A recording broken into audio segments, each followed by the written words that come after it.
Öksüren çocuk, özellikle spor sonrası, egzersiz sonrası, ağlama sonrası, koşma sonrası, gülme sonrası öksüren çocuk astım olabilir.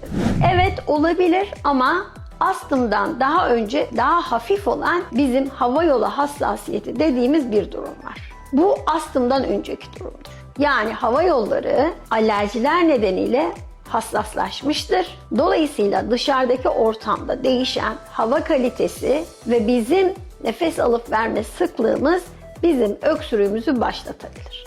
Niye bir çocuk öksürür? Çünkü nefes alma sayısı artar ve aldığı volüm artar. Hava yolları hassas bir çocuk belli bir miktarda nefes işini yapmak için programlanmıştır. Ne zaman ki iş yükü artar, o zaman işte hava yolları çocuğu durdurmak için öksürür. Aslında burada öksürük bir mesajdır.